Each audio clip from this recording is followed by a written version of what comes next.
ಪ್ರತಿದಿನ ಆಹಾರ ಹುಡ್ಕೋದು ಬಿಟ್ಬಿಟ್ಟು ಯಾವಾಗಲೂ ದೂರದಲ್ಲಿ ಹೋಗಿ ಏನೋ ಹಾರ್ತಾ ಇರ್ತೀಯಲ್ಲ, ಅದರಿಂದ ನಿನ್ನ ಹೊಟ್ಟೆ ತುಂಬುತ್ತಾ? ಬೇರೆ ಹಕ್ಕಿಗಳು ನೋಡು, ಅವೆಲ್ಲ ಎದ್ದಿದ ತಕ್ಷಣ ಬೆಳಗ್ಗೆ ಹೋಗಿ ಸಮುದ್ರದಲ್ಲಿ ಫಿಶಿಂಗ್ ಬೋಟಲ್ಲಿ ಸಿಗೋ ಮೀನೆಲ್ಲ ತೊಗೊಂಬಂದು ಊಟ ಮಾಡ್ತಾ ಇರ್ತವೆ. ನೀನು ನೋಡಿದ್ರೆ ದೂರದಲ್ಲಿ ಎಲ್ಲೋ ಹಾರ್ತಾ ಇರ್ತೀಯಲ್ಲ, ಹಿಂಗಾದ್ರೆ ಹೆಂಗೆ ನಾನು ಬದುಕೋದು, ಮುಂದೆ ಏನು ಮಾಡ್ತೀಯ ಅಂತ ತಂದೆ ತಾಯಿ ಅವನಿಗೆ ಅಡ್ವೈಸ್ ಮಾಡ್ತಾರೆ.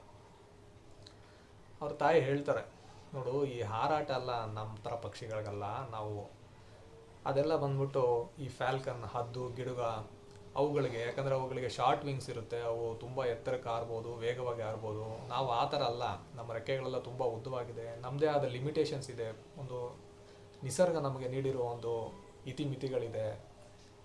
ಆ ಇತಿಮಿತಿಯಲ್ಲೇ ನಾವು ಜೀವನ ನಡೆಸಬೇಕು. ನಿನ್ನ ಈ ಹಾರ ಆಸೆಗಳನ್ನೆಲ್ಲ ನೀನು ಬಿಟ್ಬಿಟ್ಟು ಬೇರೆ ಹಕ್ಕಿಗಳ ಥರ ನಾರ್ಮಲ್ ಆಗಿರು, ಊಟನ ಹುಡುಕು. ಯಾಕಂದರೆ ನೆಕ್ಸ್ಟ್ ಸಮ್ಮರೆಲ್ಲ ಬಂದಾಗ ಮೀನುಗಳೆಲ್ಲ ಸಿಗೋದಿಲ್ಲ, ತುಂಬ ಆಳಕ್ಕೆ ಹೊರಟೋಗ್ತವೆ, ಆವಾಗ ಯಾವ ಫಿಶಿಂಗ್ ಬೋಟ್ಸು ಬರೋದಿಲ್ಲ.